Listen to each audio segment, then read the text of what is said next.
पैदा होते हैं तो भगवान हमारी बॉडी को इलास्टिक बनाता है, और धीरे धीरे as we grow old, old age का मतलब प्लास्टिसिटी।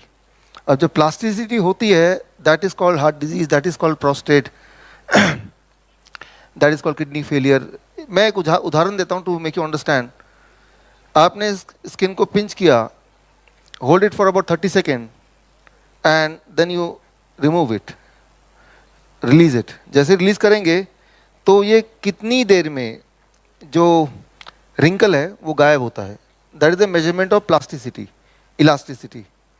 छोटे बच्चों में इमीडिएटली 1 मिनट बाद भी छोड़ेंगे तो इमीडिएटली वो रिंकल बनेंगे ही नहीं, लेकिन जैसे जैसे हमारी उम्र बढ़ती है ये रिंकल को डिसिपेयर होने में थोड़ा थोड़ा टाइम ज़्यादा लगता जाएगा। That is what is called plasticity, यानी कि बॉडी इलास्टिक था, धीरे धीरे वो प्लास्टिक बन रहा है।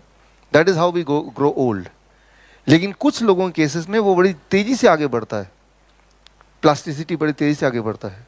कोलोन जब प्लास्टिक बन जाता है तो उन्हें कॉन्स्टिपेशन हो जाता है। बॉडी का कोई भी ऑर्गन अगर प्लास्टिक होगा तो वो वाला ऑर्गन ठीक से काम नहीं कर पाएगा, फिर वो एक बीमारी बन जाएगी। लेकिन अच्छी बात यह है कि अगर प्लास्टिक बन गया, you can again convert that into little bit of elastic. That is the kind of diet which we shared with each other yesterday. कल जो डाइट की बात की, आप टेस्ट कर सकते हैं कि अभी मैं इसको 30 सेकेंड होल्ड करता हूँ या 1 मिनट होल्ड करता हूँ, फिर कितनी देर में रिंकल जाता है। And be on this diet for 1 month and then again test. So body को भगवान ने बहुत ही फ्लेक्सिबल बनाया है। हम उसको जब ख़राब करते हैं तो वो सालों साल लगता है ख़राब होने में, लेकिन जब रिपेयर करना तो कुछ दिन की बात होती है, राइट? लेकिन कुछ दिन तो लगेंगे फिर भी। So that is what I have seen and that is what you are going to see. कल का जो डे था that was basic day, first day, right, जिसमें ब्लड प्रेशर है, डायबिटीज़ है, वो क्या है, वो कैसे ठीक करें, you have understood most of the things. आज का दिन है advance day. Advance day means heart disease है, कोलेस्ट्रॉल है, और हार्ट डिजीज़ से जुड़े हुए सारी दवाइयाँ हैं, ब्लड थिनर्स हैं, जो ऐसी चीज़ें हैं जो ऑलमोस्ट कोई भी इंसान जिसकी उम्र 40 साल से ज़्यादा है और वो गलती से कभी डॉक्टर के पास चला गया या फिर अपना पूरा फुल प्रोफाइल टेस्ट करा गया तो वो कोलेस्ट्रॉल की दवा, ब्लड थिनर और ब्लड प्रेशर की छोटी वाली गोली वो लेके आता ही है घर पे। अब तो उसको लोग दवा भी नहीं मानते, बस एक प्रिवेंशन के लिए है, राइट? सो मैंने आपको कल बोला था, आप अभी आपसे बात हुई आज, राइट? तो कुछ और पेशेंट से बात हुई, पार्टिसिपेंट से बात हुई कि हाँ हमने आपकी बात कल सुनी और आज हमने दवा नहीं लिया।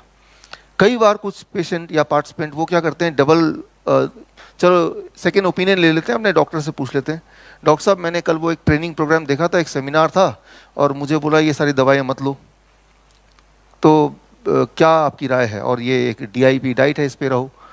तो आपको तो पता ही होगा जवाब कि अगर आपने छोड़ा और कुछ हो गया तो मैं जिम्मेदार नहीं हूँ। तो अब सवाल यह है कि अब क्या करें। तो मैं आपसे काउंटर ऐसे कि क्या करना है, आप उनसे बोलिए ठीक है मैं नहीं छोड़ता, अब कुछ हुआ क्या आप जिम्मेदार हैं? तो उनका जवाब, अगर दवा लेते हुए कुछ हुआ फिर तो मैं बिल्कुल जिम्मेदार नहीं हूँ, क्योंकि अगर दवा लेते हुए कुछ होगा तो doctor by law is protected, उनको प्रोटेक्शन मिली हुई है, राइट? दवा लेते हुए अगर आपको कुछ भी हो जाए तो doctor is protected by law, आप कुछ नहीं बिगाड़ सकते उनका, राइट? सो चाहे दवा लें या ना लें, कुछ अगर होगा तो सिर्फ एक ही इंसान जिम्मेदार है, वो है आप खुद, नोबडी एल्स। तो अगर आपकी ही जिम्मेदारी है फिर तो आपको ही अंडरस्टैंड करना पड़ेगा सारा कुछ। जिम्मेदारी कभी भी आप देखेंगे डॉक्टर को, अगर कुछ भी आप काउंटर क्वेश्चन करेंगे, ये दवा छोड़ दूँ ना लूँ, तो पहला होगा कुछ हो गया तो मैं जिम्मेदार हूँ। लेकिन ये डायलॉग का कोई बेसिस नहीं है, क्योंकि दवा लेते हुए कुछ हो गया, क्या तब जिम्मेदारी है? तब भी नहीं है। So in any case, you have to understand only one person on earth is responsible for your health and that is no one else, only you, right? और अगर आप ही जिम्मेदार हैं अपने हेल्थ के तो आपको तो सारा कुछ समझना पड़ेगा, राइट? जो गाड़ी आप चलाते हैं उस गाड़ी की मैकेनिक भी अगर आप ही हैं, किसी और की जिम्मेदारी है ही नहीं, तो थोड़ा तो मैकेनिक बनना ही पड़ेगा, कोई ऑप्शन नहीं है आपके पास। अगर आप सोचते हैं कि मैकेनिक तो दुनिया भर में है तो मैं उससे ठीक करा लूँगा, आपका जो रास्ता है वो जंगल का रास्ता है जहाँ कोई मैकेनिक मिलेगा नहीं। मैकेनिक के रूप में एक चोर ज़रूर, लुटेरा ज़रूर मिल सकता है। So that is what we have to understand. आप इमेजिन कीजिए एक ऐसा शहर, आपका शहर इमेजिन कीजिए कि जहाँ पे साइकिल चला रहे हैं, एक ऐसा देश, एक ऐसा शहर जहाँ पे, एक ऐसा सिटी, साइकिल चला रहे हैं, साइकिल चलाते हैं सब लोग, और साइकिल का चेन उतर गया, आपको नहीं पता कि चल क्यों नहीं रहा, पैडल मारे चल नहीं रहा, पैडल मारे चल नहीं रहा। तो वहाँ पे साइकिल स्टेशन बने हुए हैं, रिपेयरिंग स्टेशन, और टाई पहन के इंजीनियर्स हैं जो वहाँ इक्विप्ड हैं, जो कई कई साल की पढ़ाई की है साइकिल के ऊपर। तो कितने वेलोसिटी में कितना एक्सेलरेशन होगा, कितना स्पीड होगा, सारा डायनेमिक्स और स्टैटिक फ्रिक्शन, काइनेटिक फ्रिक्शन, जितने सारी चीज़ इन्वॉल्व होंगी, सारा कुछ। वो आपने उसको बोला कि देखो साइकिल में पैडल तो मार रहा हूँ, चल नहीं रहा, तो बोलेगा ठीक है भाई, मैं इसका स्टैटिक फ्रिक्शन देखता हूँ, काइनेटिक फ्रिक्शन देखता हूँ, इसका एक्सेलरेशन कितना था, विंड का क्या था, कुल मिला के फिर बोलता है कि भाई अब ठीक नहीं हो सकता ये, बस आप साइकिल में बैठिए, हम यहाँ से धक्का मारेंगे और कुछ दूर तक जाएगा तो वहाँ पे एक और आदमी मिल जाएगा आपको, हमारा एक और स्टेशन, वो थोड़ा धक्का मारेगा फिर आगे जाएगा। तो आपको लगता है यही होगा, अब तो चलो कोई इलाज ही नहीं है, तो वो धक्का मार देता है उतने दूर तक जितने दूर पे अगला वाला साइकिल स्टेशन है। वो भी एक इंजीनियर है, उसने भी 7 साल की पढ़ाई की है अपनी, राइट, और वो पढ़ाई बिल्कुल सेम है, तो वो भी सेम ही भाषा बोल रहा है और बोल रहा है ठीक है अगली धक्का मैं मार देता हूँ, और हर धक्के का एक कॉस्ट है, एक पैसा है, राइट। तो इस तरह से उसकी गाड़ी तो आगे बढ़ती जा रही, बढ़ती जा रही, बढ़ती जा रही, और जाते जाते अचानक हम जैसा आप जैसा कोई एक आदमी मिल जाता है, वो बोलता है यार ये चेन लगा दो, आपको धक्के मारने की जरूरत ही नहीं है, तो उसका तो धंधा सबका ठप हो गया। तो एक कानून बन गया उस शहर में, एक लॉ बन गया बाय गवर्नमेंट कि भाई कोई अगर ये बताएगा कि चेन लगाने से ऐसे चेन लगाते हैं और उसके बाद कोई धक्का मारने की जरूरत नहीं, आपकी साइकिल दोबारा चल पड़ेगी, ऐसा अगर कोई बोलेगा तो उसको सजा होगी, उसको जेल भेज दिया जाएगा, राइट। सुनने में आपको थोड़ा अटपटा लग रहा है ये कैसी कहानी है, लेकिन एक्चुअली यही हो रहा है मेडिकल सिस्टम में इंडिया में, राइट। आप में से काफ़ी सारे लोग हैं जिन्होंने इस तरह का डाइट पहले से भी किया है, आज की बात नहीं, आज से कई महीने पहले, और कई आप में से बताया भी कुछ लोगों ने कल मुझे, राइट। सो आपने देखा कि आप बिल्कुल ठीक हो चुके हैं, और कई बार तो आप कुछ भी खा लें तब भी ब्लड शुगर नॉर्मल रहता है, that means you are cured. लेकिन अगर लीगली अगर आप बोलेंगे कि डायबिटीज क्योर हो सकता है, cure word the moment you use it, so that is punishable offence in India, right. एक लॉ बना था 1952 में, जो कि अभी भी पकड़ के बैठे हुए हैं, Indian medical association, food and drug administration India का जो है, कि वो लॉ ये कहता है कि डायबिटीज़ क्योर नहीं होता, हाइपरटेंशन क्योर नहीं होता, जबकि ट्रुथ ये है कि वो हर बार क्योर होता है, जैसे कॉमन कोल्ड क्योर होता है। जैसे कोई पिंपल आता है तो जाता भी है वो पिंपल, राइट। एक स्टोन आता है तो स्टोन अपने आप डिजॉल्व भी होता है।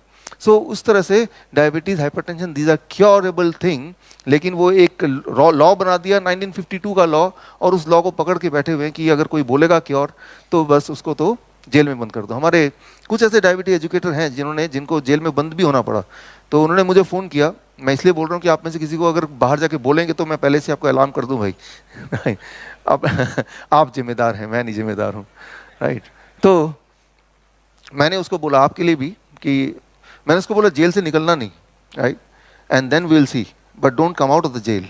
अंदर तो चले ही गए हो, right, now we have to fight the case, मौका तो मिल गया हमें, राइट। क्योंकि उनको एक बार लॉ इम्प्लीमेंट होता है तो फिर कोर्ट ऑफ लॉ में प्रूव भी करना पड़ता है कि ये जो बोल रहे हैं गलत है, राइट। ये प्रूव करने का मौका मिलता है दोनों पक्ष को, तो वो मौका भी तो मिलेगा ना। मतलब आप में से कोई जेल जाता है तो वो जेल से निकलना नहीं है आपको, because that is the opportunity, right. और ये इंडिया लेवल पे नहीं है, वर्ल्ड लेवल पे है, राइट। आप दुनिया के सबसे अभी नंबर 1 पे जो यूनिवर्सिटी है, यूनिवर्सिटी की रैंकिंग होती है हर साल, राइट। पिछले 2 साल से number 1 university that is called MIT, Massachusetts institute of technology, आप में से कुछ लोगों ने नाम सुना होगा, राइट। वहाँ से मेल आया हमारे ऑफिस में कि वो मेरा इंटरव्यू करना चाहते हैं, आपने इतना अच्छा काम किया, मुझे लगा चलो अच्छा है, कुछ तो अच्छा हो रहा है। इंटरव्यू देने के बाद फिर उन्होंने एक लेख छापा, वो गूगल में मिल जाएगा आपको। फिर उन्होंने उस लेख में लिखा कि ये आदमी इंसानियत के लिए बहुत ही खतरनाक आदमी है, और उन्होंने यूट्यूब और फेसबुक को रिक्वेस्ट किया इनके सारे जो वीडियोज़ हैं ब्लॉक कर दें। तो फिर फेसबुक का जवाब भी उन्होंने छापा, आप पढ़िएगा, कि फेसबुक ने बोला हमने इनके सारे वीडियो देखे हैं और उनमें जो तर्क हैं वो तर्क साइंटिफिक हैं, इसलिए हम ये वीडियो को ब्लॉक नहीं कर सकते। सो बोलने का मतलब है कि बीच बीच में रुकावट आएंगी, बहुत सारी चीज़ें आएंगी जो कॉन्ट्रडिक्टरी होंगी, तो वो जजमेंट आपको करना है, बिकॉज भगवान ने आपको एक ब्रेन दिया है, राइट। तो उसको ध्यान से देखना है, फिर अपना डिसीजन मेकिंग करना है। नॉर्मली हम डिसीजन मेकिंग कैसे करते हैं कि बाकी कितने सारे लोग बोल रहे हैं, ज़्यादा लोग जो जिस पड़ले में होते हैं सोचते हैं वही सच है, और हम अनजाने में ऐसी चीज़ें करने लगते हैं जो हमें नुकसान पहुंचाता है, और उस